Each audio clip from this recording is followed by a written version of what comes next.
Good morning, everyone. You are all very welcome to today, which is our prize-giving webinar in honor of the World Environmental Health Day. The Dawn Project is very proud to be hosting this webinar today. And I must say, though, that as we stand on the eve of our nation's 60th anniversary, it is time for us to take stock. And not just stock of our economy, not just stock of the people and the people's welfare,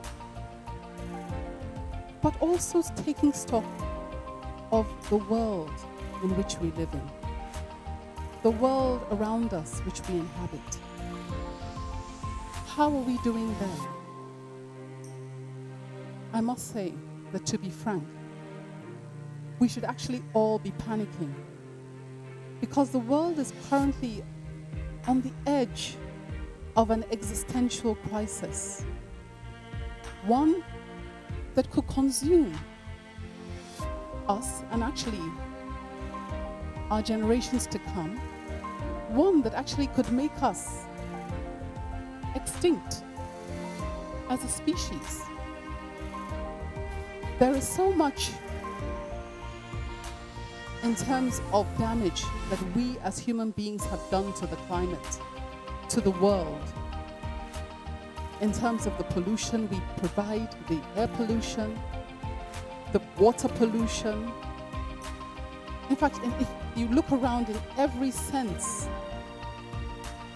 But what is interesting is that because a lot of the images that we see on television are of polar caps melting, of polar bears looking thin, of wildfires in California, we in Nigeria, we don't seem to think that it actually affects us here. But I want us, and that is what the Dawn Project actually is all about. The Dawn Project was started by a group of collaborators who wanted to raise awareness about the environment and the issues concerning the environment in our country. So to that end, we decided to hold a poetry competition. And this poetry competition has a poem, a plea, which I wrote in 2005. And we asked people to give an interpretation of that poem, a personal interpretation, whether it's in essay form or in creative form. And when you give that interpretation, we also asked people to give solutions. What are the solutions that you can see or you can think of to the problems you have identified?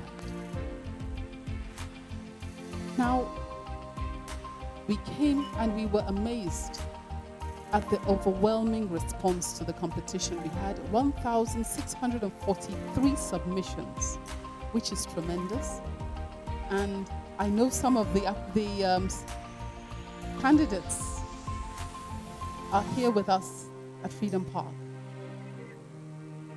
But one of the things we noticed was, while there was very good description and very good interpretation of the poem, solutions were not, were not as strong.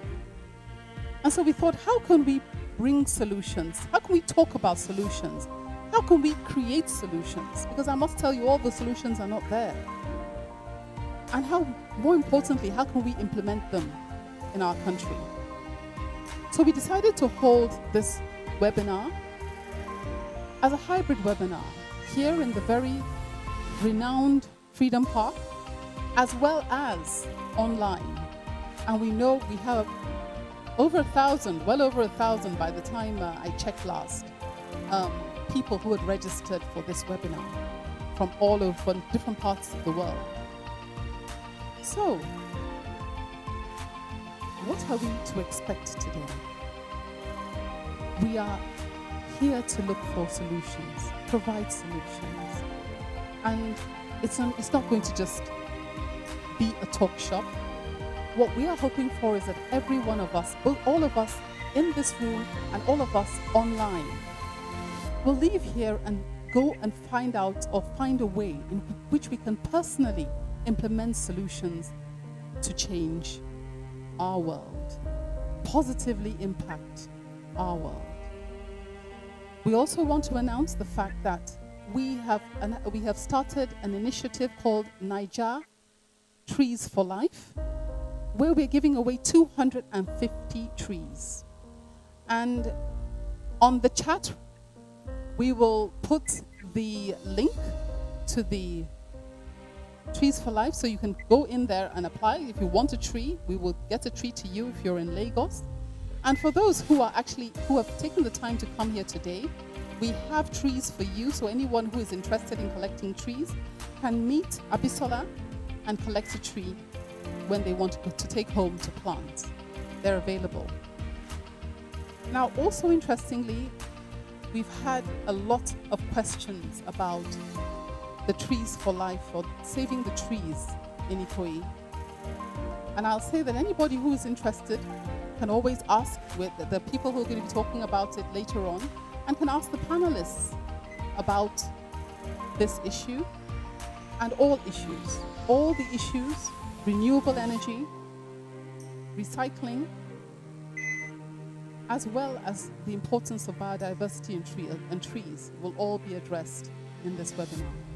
So I'd like to thank you very much for coming and welcome you once more. Thank you. Thank